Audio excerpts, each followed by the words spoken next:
Crossing the Irish Sea to the Emerald Isle. The majority of people in Ireland are in favour of tougher rules on migration to reduce the large numbers coming into the country, which is already struggling with a housing crisis. You've heard us speak about it on here already.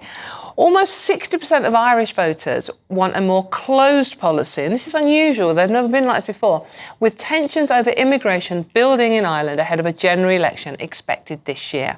And there have been anti-migrant riots, protests, and even arson attacks. Now, this is unusual. Remember, Ireland is part of the EU still. What do you make of this story? I mean, they're quite shocking statistics involved, Claire, aren't they? Well, there are, but hardly surprising given the terror attacks that happened in Dublin a good while ago.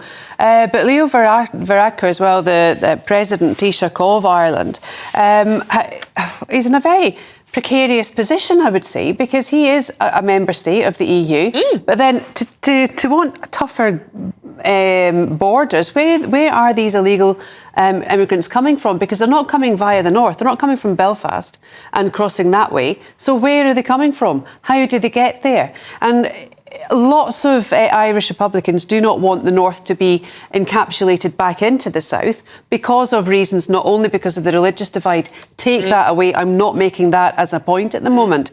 Is because they don't want the burden of power and the burden of supporting those from the north to implement them within their social services network, their health network as well. And I'm afraid it's actually good news because they're actually focusing on something that we feel very, very concisely about in this country, is about the high levels of immigration and what we can do to do it, what we can do to solve it, where we can put them. We don't have the infrastructure. We don't have the housing to support the numbers that are coming in. And it's all very well for the lefty lefts to wave their flag and saying, oh, let's invite everyone in. This is where it's not just our shores. I'm sorry, but charity does start at home, Dawn. And I think we have to realise there's a load of disenfranchised population out there, and that will come, the time will come when we're going out to vote, and we will vote, hopefully, with our feet and show the Conservative Party, show the Labour Party, show, in fact,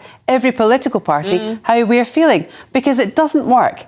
It doesn't work. And for Ireland to be quite it's quite parity. It's got a lot of parity in its views, in its policies. For them now, for the Irish people now to start saying, we think we've got a problem with this. I think the optic is we've all got a problem with it and we all need to address it. And this is the surprise here, though, isn't it, Emma? I mean, between April 2022 and 23, 141,600 immigrants entered Ireland, the highest since it peaked in 2007.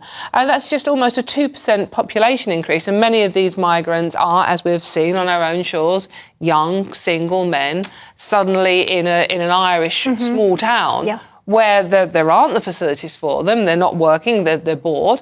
So, you know, it's understandable that people are worried.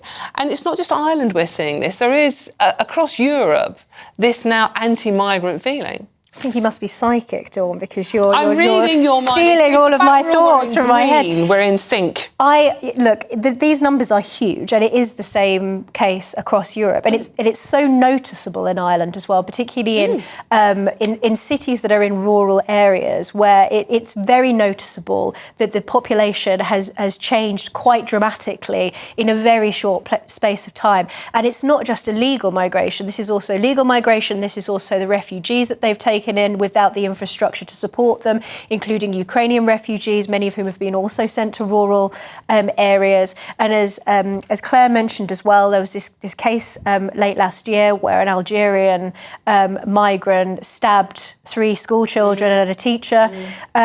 And I think it's very difficult for us in the UK to understand the way that politics works in the Republic of Ireland, because it doesn't have the same sort of left-right binary as we have here. And so actually, Leo Varadkar, who is ostensibly on the of a centre-right party, complaining at the time when there were these riots in response to this stabbing, saying that people, rather than addressing the real problem, he was saying that people were afraid of the far right who were protesting. That was a very strange way to frame things, because actually as well in the context of Northern Irish politics, the ruling party are now looking at a loss because of this, and actually Sinn Féin are further ahead in the polls because even though they're a left-wing party, they are a nationalist party, and they are actually the hardest on migration. That's the irony. So actually, it's all rather complicated, and I think in the UK it's very difficult for us to understand.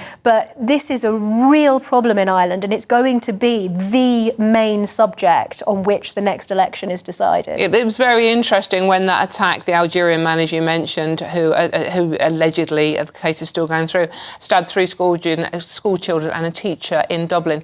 He was described as an Irish citizen because he is an Irish citizen, but the press at the time initially didn't report the fact that he was an Algerian migrant.